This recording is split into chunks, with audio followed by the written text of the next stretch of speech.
ça, c'est qu'on se dit qu'on peut pas se faire baiser par quelqu'un qui a plus que nous. Tu te dis, mais putain, mais pourquoi il m'a baisé alors qu'il dit comme quoi il a 3 fois plus qu'on a? Parce que même quand tu fais une vidéo contre lui, même quand tu as des preuves, mais genre irréfutables, tu vois, genre des preuves, et ben même là, il réussit à retourner le cerveau des gens en disant ouais, mais ça date, ou alors c'est du fake, c'est des haineux. Et la plupart qui m'ont fait confiance, en fait, ils ont perdu beaucoup, comme moi j'ai perdu beaucoup. Honnêtement, j'ai 2 enfants et je peux vous dire qu'après ça, ça a été très très dur parce que j'ai mis de côté pendant longtemps justement pour avoir cette somme.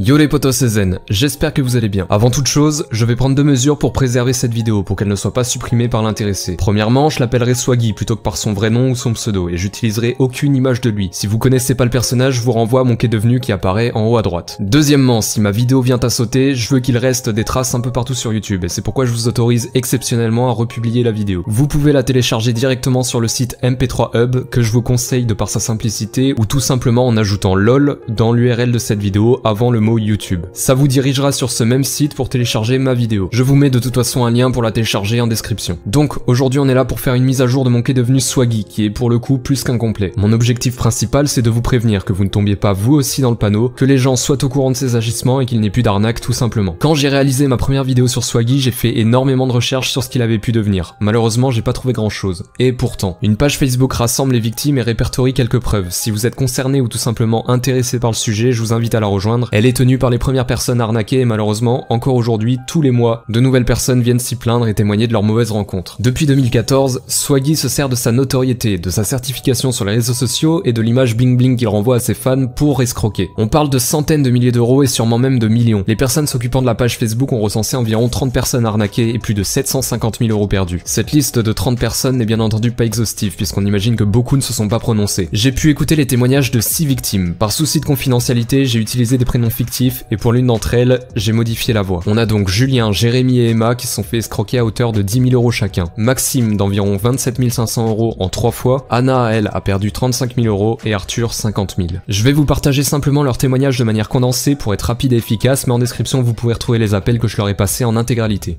C'est moi qui ai pris contact avec lui, parce que je voyais ses publications et tout ça, ça m'intriguait de savoir comment vous dire, construire mon avenir avec mes enfants et tout ça, et lui, il avait des phrases qui, peut-être qui m'ont, comment vous dire, je sais pas, qui m'ont donné envie de le contacter, quoi.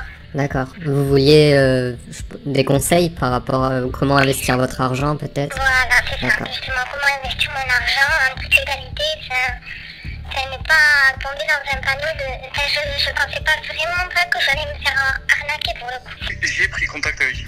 C'est moi qui ai pris contact. D'accord. Avec lui. Ok. Alors, donc en fait j'ai pris contact avec lui par Messenger et j'ai encore les messages, j'ai encore tout. C'est-à-dire qu'en fait je suis rentré en contact avec lui par le bien de quelqu'un qui m'a dit comme quoi ce gars-là il avait réussi, nanana.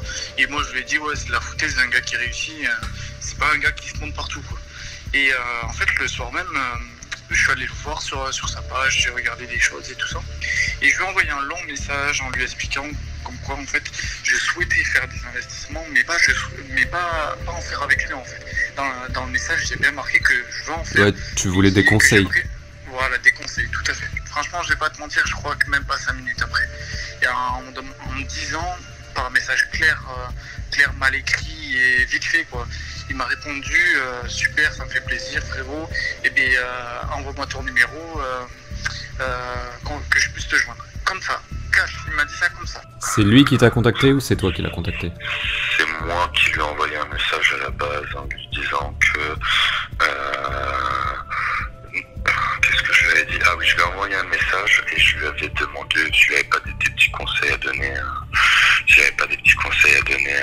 pour tout ce qui est investissement ou quoi que ce soit. Ouais. Il m'a répondu, il m'a dit écoute, je peux pas te donner de conseils, je peux pas faire ça à tout le monde, blablabla. Je lui ai dit ok, y a pas de souci, et j'ai lâché l'affaire. Et en fait il a continué à me parler, mais de toute autre chose. En fait on a parlé de tout et de rien. En fait c'est très simple, en 2014, le 2 juin 2014 j'ai créé ma boîte, on va dire. Ouais. Et c'était quelque chose qui était lié à la téléphonie. Tu vois, j'avais un produit phare, mais qui correspondait pas vraiment au public français, tu vois. D'accord. C'était quelque chose d'assez bling bling. Et puis un jour, je suis tombé bêtement sur une chaîne là qui s'appelait Énergie 12. Et en fait, c'était lui sur le plateau. Et puis j'ai vu tout de suite le personnage en fait, très voyant, très bling bling, très porté sur les bijoux, les diamants, ce que tu veux. Ouais. Et comme par hasard, à ce moment-là, il avait un téléphone doré. Et je me suis dit, tiens, ben, le produit que j'ai collerait parfaitement avec ce mec. Ouais. Donc j'ai attendu, machin, j'ai regardé, et puis j'ai vu la page. Et de là, j'ai pris son mail et je lui ai envoyé un mail. Comme vous pouvez le remarquer, Swaggy ne traque pas ses proies. Les proies viennent à lui. La plupart du temps, simplement pour avoir des conseils pour faire fructifier de l'argent ou par simple empathie envers le personnage. Et c'est là qu'il est très fort. Au début, la technique est la même à chaque fois. Il contourne le sujet pour lequel les personnes l'abordent et joue son coup sur le long terme. Pendant plusieurs mois, il entretient une relation sociale. Il fait ami-ami avec la personne, prend de ses nouvelles très régulièrement et parfois joue même le martyr pour déclencher chez ses victimes ce que lui-même est incapable d'éprouver, de la pitié. Par exemple, Frogman, quelqu'un se faisait passer pour un mec, ouais, j'ai pas de famille, j'ai personne envers qui me tourner. Bon voilà, tu sais, en même temps, quand t'as un gars comme ça qui vient te parler, qui t'appelle tous les jours, tu te dis bon, c'est quand même un personnage public qui est quand même suivi par du monde, malgré tout. Hein. Ouais, bah oui. T'es à 100 lieues d'imaginer que le mec, c'est un escroc, tu vois. J'ai demandé des conseils, donc directement il m'a répondu. Déjà, je me suis dit, ah bon. Ben, il est sympa, il répond, malgré qu'il a plusieurs abonnés, donc j'ai demandé. Et ensuite, il m'a directement mis en confiance dans le sens où il me dit t'inquiète pas, enfin, il m'a dit ne t'inquiète pas, je vais t'aider, moi je vais te changer ta vie. Je sais pas, ça a été, peut-être que j'ai été bête sur ce coup-là, mais je sais pas, il m'a vite mis en confiance. Donc ça a duré pendant peut-être un mois, on a parlé par message, je me suis dit quand même c'est une célébrité qui me répond, j'étais un petit peu pas flattée, mais je me suis dit bon quand même peut-être que j'ai un peu de chance. Ouais, dans un sens c'est normal, ouais. Voilà, on s'est dit quand même, bon, une célébrité me contacte, on a un petit peu de chance, peut-être que cette personne elle veut faire du bien, elle veut nous aider ou quoi. Donc j'ai été vite mis en confiance, j'ai parlé avec lui pendant un mois, vous savez, par FaceTime, des messages comme sur iPhone et tout ça. Et donc de là en fait, moi il m'en a mis plein les yeux. Et en fait, comment il a réussi à me faire prendre confiance, c'est-à-dire qu'il m'a fait parler de moi, il m'a fait parler beaucoup de moi et ma famille. C'est-à-dire que j'ai eu des problèmes à cette époque, j'ai eu des problèmes de famille et tout ça. Ouais. Et il s'en est beaucoup servi en fait. Il m'a dit que que j'étais dans la même situation que lui un peu. Et il s'en est servi comme ça. C'est-à-dire qu'il me comprenait, que justement il voulait m'aider, que de toute façon la famille il faut s'en écarter parce qu'elle est là plus pour faire du mal que du bien. Et que des trucs comme ça, et tout le temps que des trucs comme ça. Mais c'est impressionnant, la mise en confiance est assez impressionnante. Hein. Ah ouais. Parce que du coup, il se confie à toi plus ou moins. Enfin, même si c'est du mytho, après tu t'en rends compte. Mais il te fait croire qu'il est embrouillé avec sa famille parce qu'il a de l'argent et que sa famille voulait gratter de la thune. Après, il te fait croire qu'il a plus quasiment pas de potes parce que justement, des gens pensent qu'à discuter avec lui pour son pognon et compagnie, tu vois. Ouais. Et alors il te fait croire que putain il t'appelle régulièrement, il t'écrit, il prend des nouvelles, savoir comment ça va, il te demande ce que t'aimes bien bouffer, des trucs comme ça, il te retourne le truc dans le sens où quand tu vas venir ça va être carnage quoi, il va te faire un truc de fou là-bas quoi. Il est bon parce qu'il t'appelle souvent quand il est dans un putain d'appart ou quand il est à côté d'une putain de grosse caisse et te fait croire que c'est la sienne, tu vois. Mais bizarrement, à chaque fois t'as un truc qui fait ah attends j'ai juste un truc je te rappelle et alors il te rappelle 3 heures après quoi. Mais au final tu l'as pas vu dans la voiture, tu vois. Ouais, d'accord. Par exemple des trucs à la con mais bon tu fais pas trop gaffe. Et alors quand tu te poses des questions, tu recommences à chercher un peu à droite à gauche et au final tu trouves rien et puis tu te dis qu'un gars qui a autant de visibilité sur les réseaux, il peut pas te niquer sinon tu le balances et c'est fini, tu flingues son truc. Bah ouais c'est ça. Anna, Jérémy, Julien et Arthur ont pris contact avec lui simplement pour obtenir des conseils et des astuces pour investir leur argent. Swaggy leur a retourné le cerveau pendant plusieurs mois, leur a donné ses réseaux privés, son Skype et même parfois son propre numéro de téléphone et leur en a mis plein les yeux jusqu'au jour où... Et du coup il m'a proposé justement, il m'a dit en ce moment, il m'a expliqué, il m'a dit voilà, moi j'ai placé tant d'argent, je sais plus combien exactement il m'avait dit, il m'a dit moi j'ai placé tant d'argent, j'ai gagné tant, donc en 10 jours tu peux gagner tu peux doubler ta mise, ou je ne sais plus trop ce qu'il m'avait dit. Ouais. Donc moi je l'ai cru, il m'a montré des documents, donc je pense il m'avait dit que lui il avait mis 70 000 euros et qu'en 10 jours il pouvait la doubler ou la tripler, donc ça faisait... Bon, moi je pensais que c'était vrai, tout ça. Il m'a dit, moi je te conseille de mettre 100 000 euros. J'ai dit, non, honnêtement, moi 100 000 euros, je les ai pas, quoi. Et il me dit, mais c'est quoi la plus grosse somme que tu peux avoir? J'ai dit, ça peut être 35 000 euros, pas plus, quoi. Ouais. Donc il m'a dit, ben, si tu me donnes 35 000 euros dans quelques jours, moi dans 10 jours je te rappelle et je te montre l'évolution de ton investissement et tout ça. Donc, du coup, en fait, moi, il m'avait proposé d'investir sur des placements qu'il faisait chaque année avec des gens de Dubaï, ou je sais plus exactement. C'était des placements dans quoi? Dans l'immobilier? Il m'a pas dit, il est resté flou en fait, il m'a jamais dit dans quoi c'était, il m'a dit qu'il pouvait pas me dire, il m'a dit qu'il faisait ça pour moins de service, mais qu'il pourrait pas me dire ce que c'était. Il m'a dit tu me confies ton argent, je me souviens très bien, il m'a dit tu me confies ton argent, et sur 21 jours, je te le rends en x3 en gros. x3. En gros ça donnait ça en x3 pour le retour sur investissement. D'accord. Du coup, je lui ai dit, bien sûr, je lui ai dit ok. Et du coup, il vous a demandé de l'espèce principalement? oui, principalement il m'a dit de l'espèce et tout ça. J'ai dit honnêtement, ça va être dur de les retirer petit à petit, vous savez, de mon compte, parce qu'on peut pas retirer comme ça de son compte. Ouais, c'est clair, c'est clair. Autant facilement, enfin, parce que vous me demandez des preuves, qu'est-ce que vous allez faire avec et tout ça. Donc j'ai retiré vraiment petit à petit. En un mois, j'ai dû retirer 35 000 euros. Et bref, du coup on s'est rejoint à Paris, et en fait ce qui se passe c'est que moi je lui ai donné les sous en espèces. Il les a même pas comptés, c'était dans une enveloppe, il les a mis dans la poche, il m'a sorti une liasse de billets, il avait une liasse de billets de 50 euros dans l'autre poche, et en fait il m'a dit écoute, combien t'en as eu à peu près pour l'avion et tout. Je lui ai dit une somme, donc je crois qu'à l'époque c'était 250 euros. Il m'a pris une liasse de billets, une petite liasse de billets dans sa main, il me l'a donné. Il y avait 300 euros je crois, il y avait 50 euros de plus que ce que ça m'avait coûté le voyage en fait. Ouais. Donc voilà, moi j'étais clairement en confiance, hein, Bah aucun ouais, c'est problème. clair. Ouais. Et alors il te dit ouais voilà j'ai des investissements en bourse sur des one shot où tu places et en fait en fait tu achètes tu vends assez rapidement, c'est-à-dire qu'en une semaine, 2 semaines tu peux faire x2 x3 sur des montants, ce qui est quasiment impossible en réalité, sauf avec des gros montants. C'est vrai qu'avec des 6 chiffres ou des 7 chiffres tu peux faire des trucs comme ça, c'est de l'achat-vente comme du métal ou des trucs, enfin Ouais, je vois. tu vois, mais il faut des grosses sommes, mais avec des petites, non, tu le fais pas. Et lui, il te fait croire que bah, il va prendre ta petite somme, qu'il va les mettre sur des grosses, et qu'il te fait partager, qu'il te fait croquer un peu, quoi, tu vois.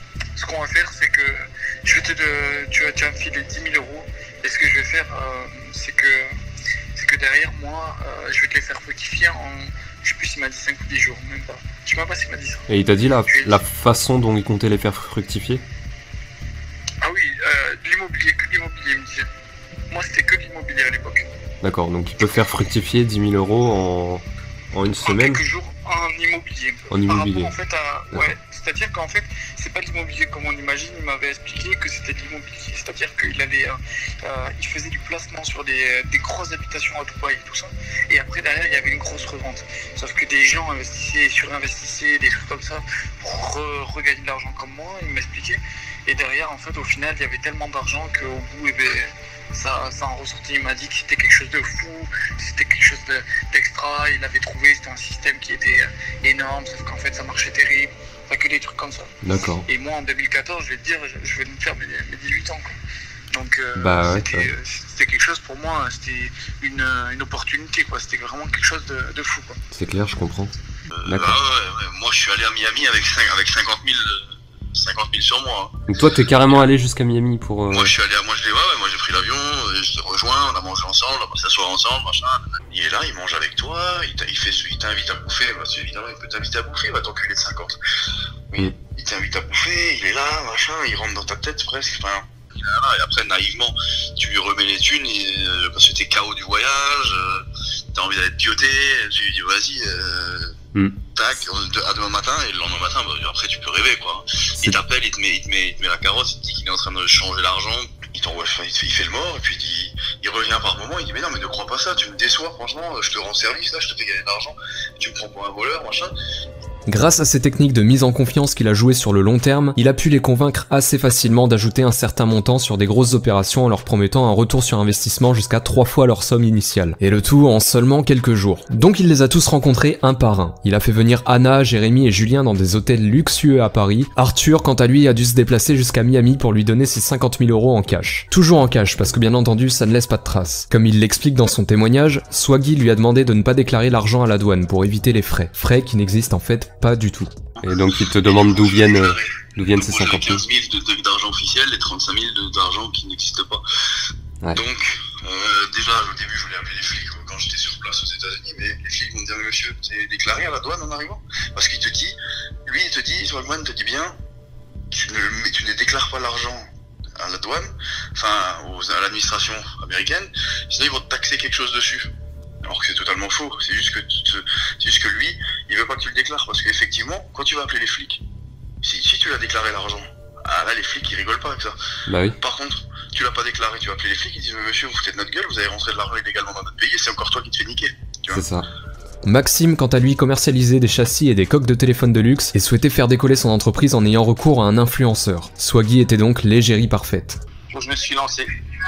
Et en fait, le deal c'était quoi? C'était je devais lui donner 5 000 € en liquide. Et lui, en fait, sur tous les réseaux sociaux, il partagerait 3 photos. Et ça impliquait environ, ça allait toucher potentiellement 3 millions de personnes. D'accord. En termes de visibilité, je parle. Hein. Ouais, ouais. Et je me suis dit, bon, les retombées, à mon avis, j'avais fait plus ou moins un calcul, ça aurait dû normalement... être assez conséquent. Ouais. Voilà, tu vois. Mais Swaggy ne respectait pas les termes des différents contrats qu'ils ont pu signer. Pour 5 000 €, ce qui devait être une mise en avant de ses produits sur les réseaux sociaux, devient un simple boost de faux followers et de fausses interactions sur le compte Instagram de l'entreprise. Pour 15 000 €, Swaggy lui a fait miroiter que ses produits seraient mis en avant à la télé pendant la campagne de promotion de son nouvel album. Résultat, Maxime se retrouve dans le public de diverses émissions et assiste de loin à l'apogée de Swaggy sans qu'on parle une seule fois de ses produits. Pour 7 500 €, ses produits devaient apparaître dans un clip qui n'a finalement jamais été tourné. Swaggy ayant utilisé un faux nom sur les contrats et les échanges ayant été faits uniquement en cash, les contrats sont caducs et Maxime n'a pas pu avoir recours à la justice. Et c'est là où en fait, avec le temps, avec les années, par exemple, j'ai compris que le contrat dès le départ en fait était caduc. Pourquoi? Parce que le nom qu'il m'avait donné, je parle pas du nom d'artiste, hein, je parle du nom, ouais. Du prénom. Hein. C'était dès pas. Le départ, il était faux. C'était pas son vrai nom, ouais, d'accord. Non, c'était pas c'était Ryan Sanchez. Ah ouais, d'accord. Ok. Donc ce qui fait qu'avec toute cette histoire, même quand je suis allé voir la police, les flics, ce que tu veux, quand ils ont fait après recherche, ils m'ont dit ouais monsieur votre contrat il pour rien parce que la personne n'existe pas.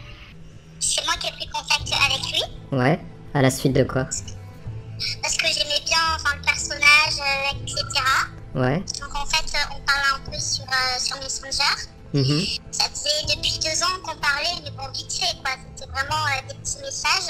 Et ensuite, il m'a contacté l'été, donc ça devait être mai-juin, en m'expliquant qu'il avait de gros problèmes, qu'il était en prison en Tunisie.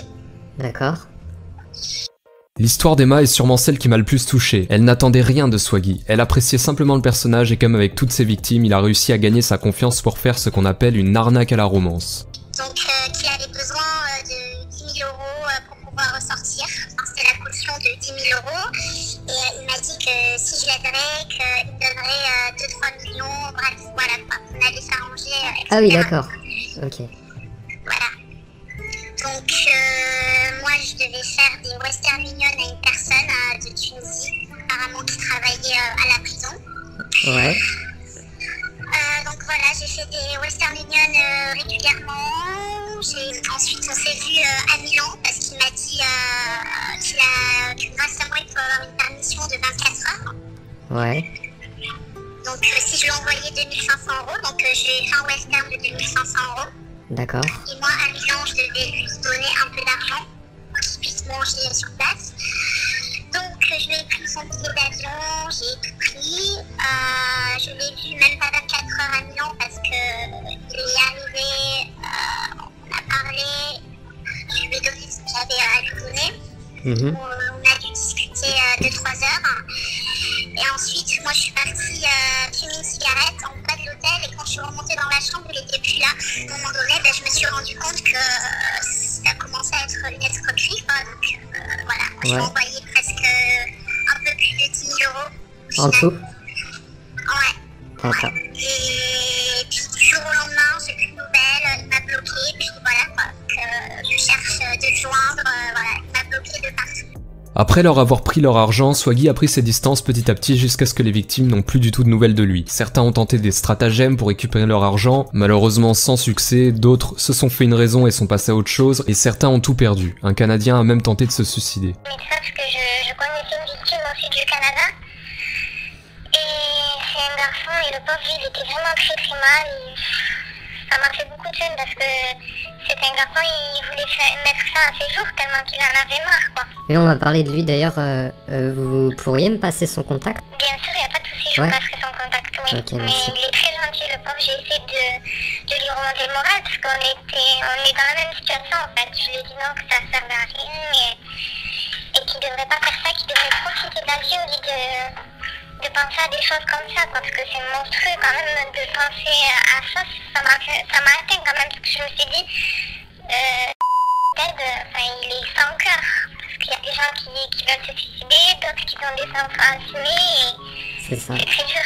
Certains n'ont pas pu porter plainte parce que les autorités s'intéressent plus à l'origine de l'argent qu'à l'escroquerie en elle-même. D'autres l'ont fait une première fois seuls dans leur ville et une seconde fois en groupe à Paris. Mais Swaggy ne met plus du tout les pieds en France. En dehors de sa famille qu'il protège et fait semblant de ne plus avoir contact avec lui, il n'a plus rien ici. Plus de contact, plus de logement. Il mène ses escroqueries depuis Miami. Et malheureusement en France, la loi fait que le préjudice total et le nombre de plaignants ne suffit pas à ouvrir une enquête et à procéder à une extradition. Certaines des victimes ont même reçu un courrier leur notifiant que l'affaire était classée sans suite. Tout ce qu'on peut faire aujourd'hui, c'est prévenir. Prévenir et en parler autour de vous. Même si Swagman est aujourd'hui pour vous comme pour moi une personnalité morte et oubliée, il n'en est pas moins dangereux. Je compte sur vous pour relayer cette vidéo afin qu'il n'y ait plus de victimes. Je voudrais conclure avec cette phrase: la richesse et la célébrité d'un homme ne prouvent pas son honnêteté. Faites attention à vous. Vas-y, t'inquiète. Là, regarde, là, la priorité, frère, c'est de te régler. Je te dois 50 000 boules. Là, je te dois... En tout, je m'en rappelle, tu m'avais donné en tout 30 000 E plus 20 000 $. C'est ça?